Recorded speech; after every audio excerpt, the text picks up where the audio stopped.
गाजियाबाद के घंटाघर रामलीला मैदान में बुधवार को महर्षि कश्यप जयंती महाकुंभ धूमधाम से मनाई गई। कार्यक्रम का शुभारंभ मुख्य अतिथि उप मुख्यमंत्री केशव प्रसाद मौर्य ने किया।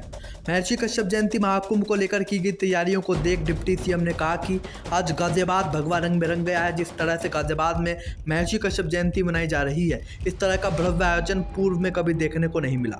मंच से लेकर पंडाल तक कार्यकर्ता और जनता की भीड़ देख मुस्कुराते हुए केशव प्रसाद मौर्य ने कहा कि इस भव्य आयोजन में मुझे मुख्य अतिथि के रूप में आमंत्रित करने के लिए भाई नरेंद्र कश्यप का आभार व्यक्त करता हूं। गाजियाबाद से सिटी न्यूज के लिए विशाल रावत की रिपोर्ट। बोलिए भारत माता की जय। और इस भारत के जम्मू कश्मीर, जहां पहले धारा 370 और 35 से थी, अब वह खत्म हो गई है। और जिन भगवान महर्षि कश्यप जी की जयंती के इस समारोह में हम सब इतनी बड़ी संख्या में एकत्र हुए हैं, ऐसे भगवान महर्षि कश्यप जी के चरणों में प्रणाम करते हुए जो कश्मीर है वो भगवान महर्षि कश्यप जी के नाम से ही बना है, यह अभी मैं आप सबको बताना चाहता हूं। आज के अवसर पर भारतीय जनता पार्टी जो पिछड़ा मोर्चा है, ओबीसी मोर्चा है, उसके प्रदेश के अध्यक्ष और कई बार सांसद रहे, पहले भी विधान परिषद में रहे और आज भी विधान परिषद में सदस्य और प्रदेश सरकार के मंत्री के रूप में आदरणीय हमारे नरेंद्र कश्यप जी, उनके लिए भी जोरदार तालियां बजाइए। और यह बताते हुए मुझे हर्ष हो रहा है, जब श्री नरेंद्र कश्यप जी ने आप सबके समर्थन आशीर्वाद से मंत्री के नाते शपथ लिया था, तो उस समय वह विधानसभा या विधान परिषद के सदस्य नहीं थे। भारतीय जनता पार्टी ने उन्हें शपथ पहले दिलाई और विधान परिषद का सदस्य बाद में बनाने का काम किया।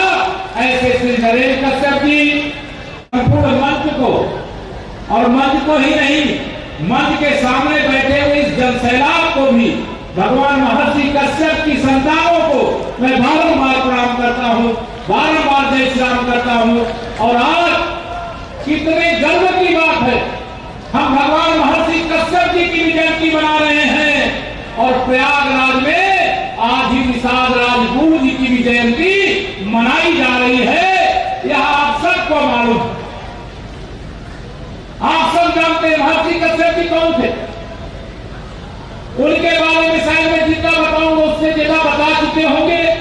आगे यह सभा चलती रहेगी, उसमें बहुत सारे लोग बताएंगे जिनके संतान के रूप में भगवान श्री हरि विष्णु जी ने वामन रूप में अवतार लिया था। माता अदिति के कोख से वह कौन थे, मतलब भगवान भी जिनके संतान के रूप में धराधाम पर आए, वह भगवान महर्षि कश्यप जी थे। और मैं पिछली बार भी शायद 2018 में आया था, 2018 में आया था, तो 2018 में भी आप सब इसी प्रकार से भारी सैलाब के साथ यहाँ पर एकत्र हुए थे। और उस समय भी मैंने बताया था, भगवान महर्षि कश्यप हम सबके भगवान ही नहीं, बल्कि मैं जिस परिवार का हूँ, जिस वंश का हूँ, मेरा गोत्र भी कश्यप ही है। यह भी मैं आप सबको बताना चाहता हूँ। मेरे भाइयों बहनों, मेरी मातृ शक्ति भी बड़ी संख्या में, मेरे दिव्यांग भाई बहन भी बड़ी संख्या में, सबके सामने यह कहना चाहता हूँ, अगर इधर दाहिनी ओर देखे दिल्ली में किसकी सरकार है, तो माननीय नरेंद्र मोदी जी के नेतृत्व में विश्व की सबसे शक्तिशाली सरकार है, विश्व के सबसे बड़े शक्तिशाली नेता के नेतृत्व में सरकार है। और अगर आप लखनऊ की ओर देखें तो लखनऊ में भी हमारे मुख्यमंत्री आदरणीय योगी जी के नेतृत्व में भारतीय जनता पार्टी के बाद डबल इंजन की सरकार है, जिस सरकार का लक्ष्य क्या है, सबका साथ सबका विकास। ऐसे ऐसे कार्यकर्ताओं को, ऐसे ऐसे हमारे साथियों को, कोई आज लोकसभा में है तो कोई राज्यसभा में है, कोई विधानसभा में है तो कोई विधान परिषद में है, कोई भारत कोई उत्तर प्रदेश सरकार में मंत्री है। आज भारतीय जनता पार्टी का जो काम आप सबके परिश्रम, आप सबके समर्थन, आप सबके आशीर्वाद से बढ़ा है और बढ़ रहा है, उसके लिए मैं आपको प्रणाम करता ही हूँ, अभिनंदन करता ही हूँ। लेकिन आज कहना चाहता हूं मेरे भाई बहनों, 2024 अभी तो बीच में नगर निकाय का चुनाव है। मुझे विश्वास है कि आप सब उसमें तो सफलता प्राप्त करोगे ही, लेकिन 2024 का ऐतिहासिक चुनाव है। जो गरीब, जो किसान, जो मजदूर, जो पिछड़ा, जो अनुसूचित, या सब जो वंचित वर्ग के लोग हैं, आज यह सब जब माननीय नरेंद्र मोदी जी के नेतृत्व में भारतीय जनता पार्टी के साथ खड़े हैं, तो सारा विपक्ष बौखला रहा है। उनको लग रहा है कि ये नरेंद्र मोदी जी एक चाय बेचने वाले का बेटा, ओबीसी वर्ग से आने वाला, यह देश का प्रधानमंत्री कैसे बन गया। और कांग्रेस के युवराज श्री राहुल गांधी जी उनके लिए जाति सूचक शब्दों का प्रयोग करके जिस भाषा का प्रयोग किया है, क्या उसे बर्दाश्त किया जा सकता है? क्या दोनों हाथ और बताइए, बर्दाश्त किया जा सकता है क्या?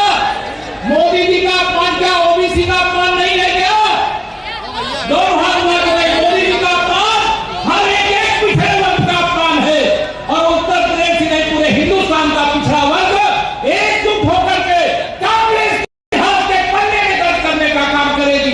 जो कांग्रेस के समर्थक दल है, चाहे जो भी है, मैं उन सबको कहना चाहता हूं, तुष्टीकरण की राजनीति में इतने अंधे हो जाओगे कि जो देश को आज दुनिया में एक ताकत बना करके खड़ा किया है, जिसने भारत के गरीबों के जीवन में खुशहाली लाने का काम किया है, जिसने भारत के किसानों के जीवन में परिवर्तन लाने का काम किया है, जिसने भारत के युवाओं को भारत का भविष्य निर्माण करके देने का काम किया है, जिसने भारत की शिक्षा व्यवस्था को बदलने का काम किया है, जिसने मेरी बात की शक्ति बैठी है, वो स्वयं जानती होगी जब से 2014 में केंद्र में हमारी सरकार बनी है।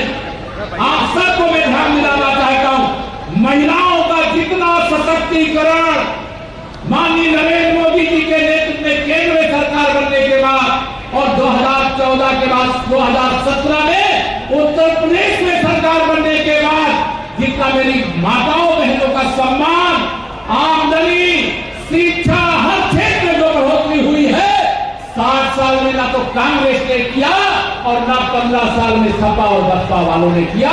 केवल आपका वोट लेने का काम करते थे। मुझे यह भी मालूम है आज के सम्मेलन में केवल उत्तर प्रदेश के लोग नहीं है, यहाँ हरियाणा वाले भी हैं, उत्तराखंड वाले भी हैं, दिल्ली वाले भी हैं, और भी कई राज्यों से जो लोग आए हैं, उनका उत्तर प्रदेश का उप मुख्यमंत्री होने के नाते, आपके ही परिवार का सदस्य होने के नाते उत्तर प्रदेश की धरती में मैं आप सबका हार्दिक स्वागत करता हूं और अभिनंदन करता हूं। और आप सबको यह कहना चाहता हूं मेरे भाई बहनों, और सवाल भी करना चाहता हूं, 2014 के पहले का हिंदुस्तान और जब से 2014 में माननीय नरेंद्र मोदी जी के नेतृत्व वाला हिंदुस्तान, इसमें फर्क आया है कि नहीं आया है? दोनों हाथ मिला बताओ, फर्क आया है कि नहीं आया है? 2017 से पहले का उत्तर प्रदेश और 2017 के बाद का उत्तर प्रदेश, बताइए इसमें फर्क आया है कि नहीं आया है? दोनों हाथ मिला के फर्क आया है कि नहीं आया है?